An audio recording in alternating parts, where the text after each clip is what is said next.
naman.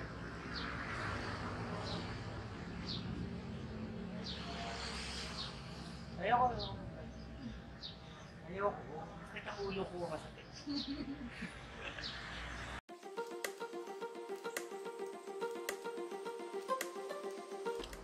Hello mga papi! Welcome back sa ating channel, ang Kain Moto.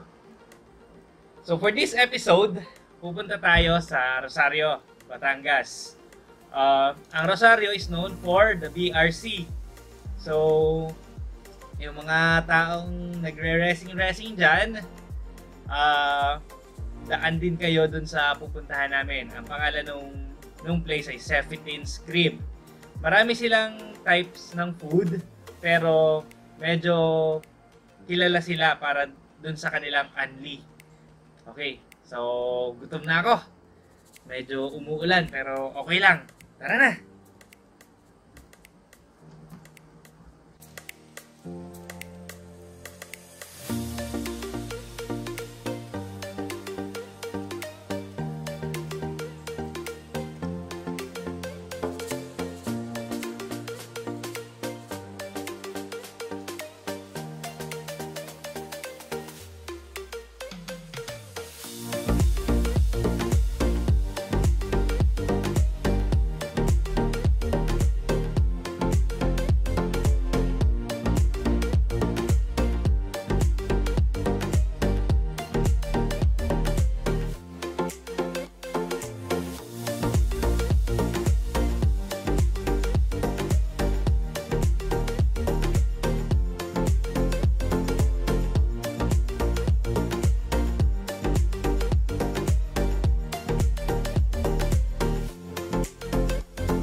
Hello mga papi! Dito tayo ngayon sa 17. Nasa Rosario, Batangas tayo. Halos kadadating sa tingnan namin kasi nga hindi pa umuulan. Ready na kami sa Andy. Kaya na, kain na tayo.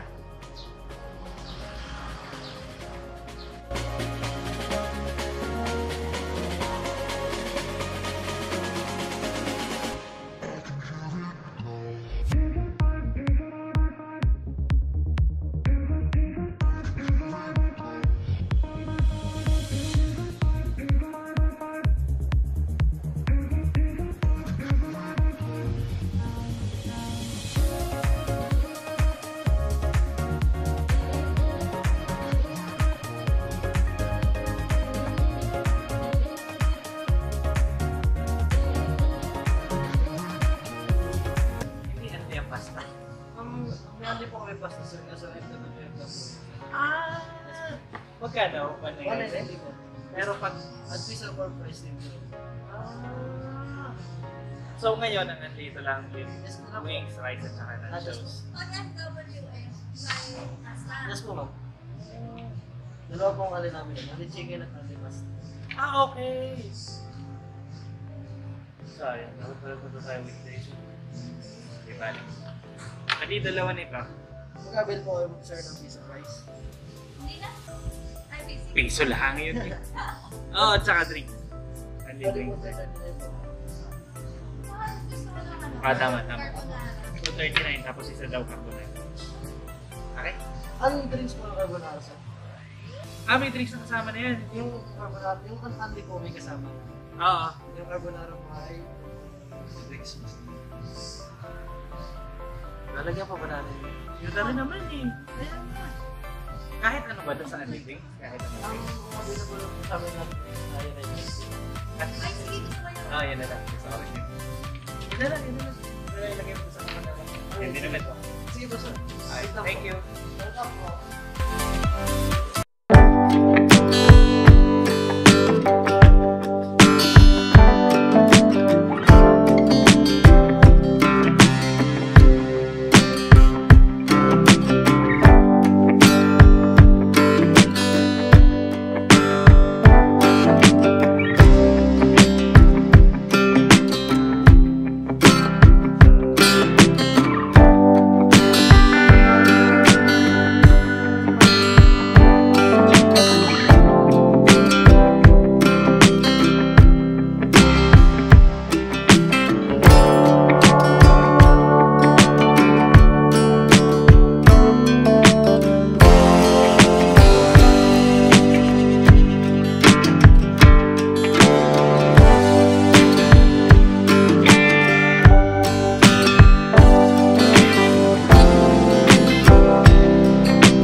Subscribe nyo ha, Kain Moto ang pangalan ng channel. Kain Moto. Okay. Bye-bye na ulit.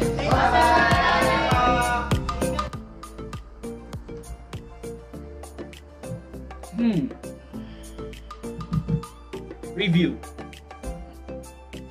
Okay, so ang masasabi ko sa Cephitins Crib, yung ambience niya sobrang ganda. Nagpunta kasi kami doon na Wednesday afternoon. Walang masyadong, ay hindi, Wednesday na.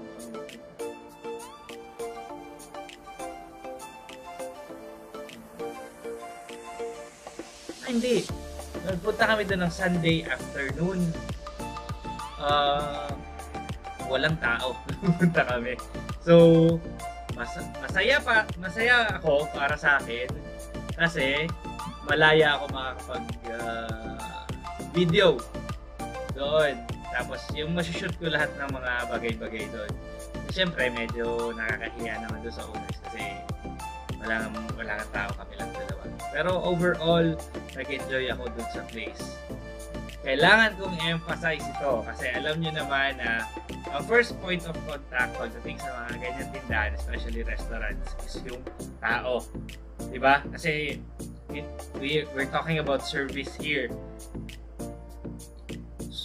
Sobrang bait, sobrang saya, at sobrang matulungin yung crew. Parang yun na yung the best crew na nakita ko sa buong buhay ko. Totoo.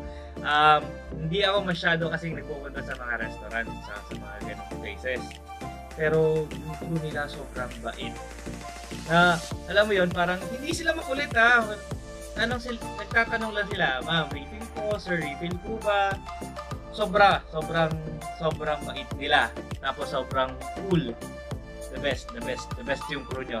Alagaan nyo yung crew nyo. Para kay, shoutout nga pala kay Joseph at saka kay Jehan. Judge Teen. Shoutout kay Judge Teen and Jehan, yung owners. Sobrang bait ninyo. Salamat po sa pag-welcome sa inyo. Salamat po sa pag-welcome sa amin nung pupunta kami. Hindi namin in-expect na nandun din kayo at feeling ko naman hindi nyo rin in-expect na darating din kami ng panahong yon. Sobrang maraming salamat. Maraming salamat sa hipon na binigay nyo. Binigyan kami ng hipon, free of charge. Masarap siya. By the way, magbubukas din sila ng isa pang place sa San Juan. Nakalimutan ko yung name. Ipopost ko na lang dito yung name. So, punta din kayo. Actually, pupunta din ako pag nag-open sila. So, tara, sama-sama tayo papunta doon. So, for the review, yung wings, ang pinaka nagustuhan kong flavor ng wings ay yung cheese at saka yung honey garlic. I-try nyo. Kasi marami silang flavors ng wings eh. May spicy, may barbecue. Hindi ako masyadong sa mga ganyung flavors eh. Pero sobrang sarap ng honey, garlic, and cheese. Magkaiba yung flavors yun ha. Try nyo parehas. Masarap. Masarap din naman yung classic nila. Yung rice, ang laki ng cervix nila ang nilalagay. Pero okay lang. Unli naman talaga eh. So okay lang. Tapos yung nachos, masarap din. Masarap. Pero pinaka the best talaga is yung honey garlic wings at saka yung cheese wings para sa akin. Para sa akin yun ang pinaka gusto ko. And sobrang warm, sobrang saya, sobrang bait ng staff. Hindi ko makakalimutan yung staff na yan. Siguro throughout the whole vlog, yun yung magiging standard ko when I say na maganda at friendly na staff. Yung masaya.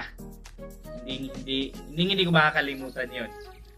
The place itself, maganda siya. Alam mo yung ginawa siyang style crib talaga. Kasi Cephitins crib eh. So, iisipin mo, bakit crib? Makikita mo yung mga upuan niya. Ini-stylean siya na parang double deck na kama. Tapos meron sa taas, may mga lamesa sa taas, may lamesa sa baba.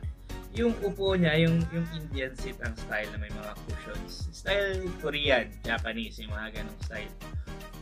Maganda yung ambience. Tapos, hindi siya sikip. Feeling ko kahit maraming tao, hindi kayo magkakabanggaan, hindi naman magkakagulo. Magandang pumunta doon. Try to go there on weekdays. Kasi balita ko, pag weekdays, only din yung pasta nila. Masarap yung carbonara namin in order na tinake out namin. Tinake out namin kasi sobrang dami nung hindi namin expect na mag-enjoy kami sa Anli. Ang dami niya. Hindi na namin naintindi yung carbonara.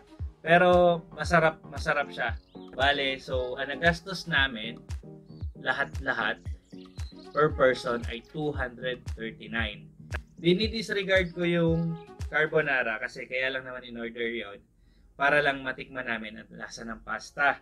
Kasi pag pumunta kami sa place, as much as possible, tinatry namin tikman lahat nung kung ano yung ina-offer nila para pagdating nyo doon, safe yung order nyo. Kasi pag nakita nyo yung vlog ko, makikita nyo na, ay, ito, safe order ito. Pero, I'm not discouraging anyone na huwag kayong order ng hindi namin in-order, ha? Order nyo rin, tapos let us know sa feedbacks nyo kung masarap din ba yung mga in-order nyo or hindi. Makakapag-review rin kayo ng sarili. Di ba? So, yung wings, definitely, check. Masarap. Luto siya, hindi katulad ng ibang wings na parang pag binuklat naman may dugo-dugo pa sa loob. Yun, masarap yung pagka-fry, malutong. Yung cheese dun sa yung cheese flavor na wing ko, yung parang cheese na parang, ano ba tawag yun? Yung melted cheese, yun nakalagay. Sarap. Tapos yung honey garlic, lasa-lasa mo talaga yung honey tsaka yung garlic. So, yun, wag yung kakalimutan yun. For an additional, ang Anli kasi nila is 199 pesos. For an additional peso, you can go for Anli fries. Tapos for an additional 39 pesos, you can go for Anli drinks. Yung Anli drinks nila, ang alam ko, na sinerve sa amin noon is red tea. Hindi ko alam kung nagbabago siya. Pero sulit na naman yung red tea, masarap na naman. So, kaya all in all, ang nagastos namin is 239. So, 199 yung Anli rice, wings, at saka nachos. 1 peso for the additional Anli fries. Tapos 39 pesos for the additional na Anli drinks. 239. Sulit ba? Sulit na sulit. May doon nga sa isa nakapost doon nakalagay, salamat sa 1 kilong manok. So feeling ko naka 1 kilo siyang manok. Dun sa sulit naman talaga eh. Hindi yung tipong tawag dito. Hindi yung tipong kaya ka lang kumakain ng Anli kasi sayang dahil Anli yun, tapos hindi ka kakain ng madami. Hindi. Especially kung mahilig ka sa chicken. So, pagpunta mo doon, maratan mo na agad ang wings. So, pag patanggal lang kung may konti, kain-kain muna ng nachos. Tapos, subo-subo ng konting rice. Tapos, hataw na ulit sa wings. Feeling ko, yun yung talagang essence ng pagka-Anli dun sa Sefitins. Chicken, naka-emphasize sa chicken. Tapos medyo sides lang yung kanin dun sa nachos just in case medyo na-okay ka. Try nyo, sobrang sarap. Sabi nga pala ng aking official back ride na si Claire, na mahal. Ito ha, si Jehan at saka si Judge Tin. So, hi daw sa inyong dalawa. Salamat din at sobrang welcome kayo na i-feature namin sa vlog namin yung place nyo. Huwag kayong mag-alala, pupunta din kami sa San Juan. So, magkakonduct din kami ng vlog doon. I-review din natin yung place nyo doon. And hopefully, sana kasing sarap din sa Sefitins. Hindi kami nagsisisi na inulan kami pabalik, na sobrang ulan na hindi na kami tumigil kasi wala ding sense dahil basang-basa kami. Pero sulit, na-enjoy ko yung food. Nakakain ako after ay parang late na sa gabi sa dami ng nakain ko. Okay? So, enjoy! Next week ulit! See you guys sa daan. Kapag nakita niyo ako sa daan, batiin niyo lang ako. Next week ulit, sakain mo to. Bye!